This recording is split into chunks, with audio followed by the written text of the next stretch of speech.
नमस्कार दोस्तों, भाई मैं अजय सिंह आपका अपने चैनल प्रयाग ग्राउंड पे बहुत बहुत स्वागत करता हूं। जैसा कि भाई आप लोगों ने आज थंबनेल में देखा है कि भाई हमने बताया है कि वर्ड मीनिंग को कैसे याद रखें। भाई बहुत लोगों का भाई ये डाउट आ रहा है कि भैया हम पर डे वर्ड मीनिंग्स को पढ़ते हैं लेकिन शाम तक पूरा साफ हो जाता है, या फिर दूसरे दिन हम कोई एग्ज़ाम में बैठते हैं या फिर जब भी हम कोई पेपर लगाते हैं उसमें वही मीनिंग आती है तो हम उसको भूल चुके रहते हैं। तो भाई मैं आपको बता दूँ कि वर्ड मीनिंग एक ऐसी चीज़ है भाई जो आपको भाई डेली पढ़ना पड़ेगा, और ये भाई ऐसी चीज़ें होती हैं जो आपको जपना पड़ेगा।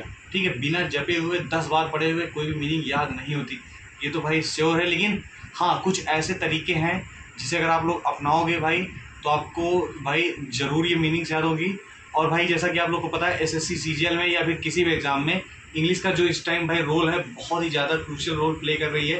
जैसा कि सीपीओ का एग्ज़ाम भी है 27, 28, 29 जून को है भाई, जिसमें प्री में भाई 50 नंबर की इंग्लिश आ रही है और मेंस में भाई पूरा 200 नंबर भाई इंग्लिश रहती है। तो भाई इंग्लिश का बहुत ज़्यादा वेटेज है सीपीओ के अकॉर्डिंग देखा जाए। सीजीएल में तो है ही, सीजीएल में भी मेंस में आपका 135 नंबर का रहता है। ठीक है, तो भाई इंग्लिश बहुत ज़्यादा रोल प्ले कर रही है। इंग्लिश के बिना आप कोई भी एग्जाम इस टाइम तो बीट नहीं कर सकते हो एसएससी का। तो भाई इंग्लिश को तो मेन करना ही होगा, और उसमें वर्ड मीनिंग अगर आपको नहीं आती तो भाई कोई भी चीज़ अगर आपको पैसे सॉल्व करना है, वर्ड क्लोज टेस्ट सॉल्व करना है, सब चीज़ों में आप फंसोगे। ठीक है, तो भाई जो हमारे पास जो तरीके हैं कुछ तरीके हैं ऐसे भाई ऐसा है कि सिर्फ वो जुगाड़ू तरीका है। ठीक है, लेकिन हाँ अगर वो तरीके अगर आप अपनाओगे तो भाई कोई भी मीनिंग हो आपको ज़रूर याद हो जाएगी। जैसा कि भाई मैं जैसे याद करता हूँ, मैं वो तरीका अगर आपको बताऊँ। जैसे मान लीजिए मैंने कोई मीनिंग पढ़ी। ठीक है, मान लीजिए मैंने मेरी ये बुक है पिनाकल, मैं इसी से पढ़ता हूँ। मान लीजिए मैंने इसमें से कोई मीनिंग पढ़ी, मान लो नार्क मैंने मीनिंग पढ़ी जिसका मतलब होता है इरिटेट करना। ठीक है, और वो मीनिंग मैंने नई मीनिंग पढ़ी है और वो मीनिंग मैं भूल जाऊँगा। ठीक है, तो मैं कैसे करता हूँ भाई, ऐसे आपको क्या करना है, मान लीजिए अगर आपके पास मार्कर है या पेन है कुछ भी, ऐसे आप कोई दिन में एक या दो मीनिंग चाहो तो अपने हाथ में लिख सकते हो भाई। ठीक है, जैसे आप चाहो भाई आप नार्क, इसमें आप NARK, इसमें आप लिख सकते हो इरिटेट। ठीक है, ये देख सकते हो आप, मैंने इसमें क्या किया, नार्क का मतलब इरिटेट। भाई ठीक है, कोई देखेगा यार, नोटिस करेगा, कहेगा भाई क्या पागलपंती कर रहे हो। ठीक है यार, मैं पागलपंती कर रहा हूँ ना, जिस दिन मेरा सिलेक्शन होगा तो भाई वही लोग आपको आगे बोलेंगे भाई वो तरीका उसने अपनाया था, हमको भी अपना चाहिए, या फिर वही तरीका वो जाके किसी तीसरे को बताएगा। ठीक है, लेकिन वो तरीका आप करेगा। ठीक है, शायद आपका नाम भी ले ले भाई, उस जिस दिन अगर आपका नाम ले लेगा तो भाई ये तरीका आपका सॉलिड हो जाएगा। ठीक है, ये भाई तरीका मेरा है। तो भाई जो मुझे लगता है जैसे मान लीजिए ये एक नया वर्ड मुझे मिला, नार्क मतलब इरिटेट। तो ये चीज़ अगर पूरे दिन अगर आपके हाथ में रहेगी तो भाई जरूर शाम तक अगर आप बर्तन भी धुलने जाओगे तब कभी जब हाँ कुछ लिखते रहोगे, पढ़ते रहोगे, खाना भी खाते रहोगे, एक बार नज़र पड़ेगी भाई तो ये जरूर याद हो जाएगा। ठीक है, और एक तरीका तो ये हो गया भाई। ठीक है, जैसे कोई मीनिंग आपको भाई जरूर याद रहेगी श्योर।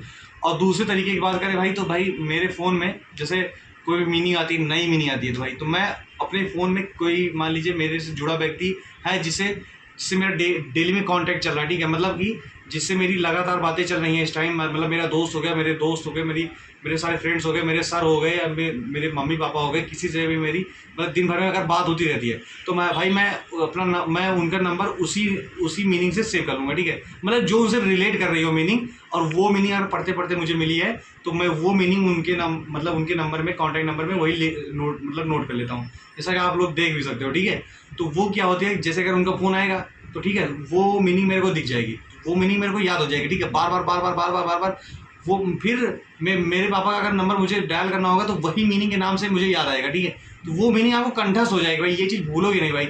मेरे फ़ोन में लगभग 10 से 15 लोगों का मैंने कॉन्टैक्ट नंबर ऐसे मीनिंग के नाम से सेव किया है, और वो मीनिंग में मेरे को याद हो चुकी है, और वो सारी मीनिंग्स ऐसी कठिन मीनिंग थी कि शायद जिन्हें अगर मैं रटता तो भाई मुझे नहीं याद होती। ठीक है, तो यही सारे तरीके भाई जो अगर आप अपनाना चाहोगे तो भाई देसी जुगाड़ है भाई दोस्तों। लेकिन हाँ, देसी जुगाड़ भले है लेकिन भाई जिस दिन सिलेक्शन होगा यही जुगाड़ आपके इंटरनेशनल जुगाड़ हो जाएंगे। ठीक है, तो भाई मेरी अगर मानोगे, अगर आप मेरे को फॉलो थोड़ा सा भी करोगे तो भाई मैं आपको अच्छी चीज़ें ही बताऊंगा जो मैं अपनी डेली रूटीन में लाइफ में जो अपना रहा हूँ। ठीक है, और मैं भी सीजल की प्रिपरेशन कर रहा हूँ, उसी से रिलेटेड भाई बातें हम अपने चैनल पे करते हैं। अगर आप लोग को भाई वीडियो थोड़ी सी रिलेटेबल लगी हो, थोड़ी सी इन्फॉर्मेटिव लगी हो तो भाई वीडियो में अपना कमेंट जरूर करके जाइएगा। ठीक है, तो भाई मिलते हैं नेक्स्ट सेशन में। तब तक के लिए सभी भाइयों को भाई जय हिंद, जय भारत।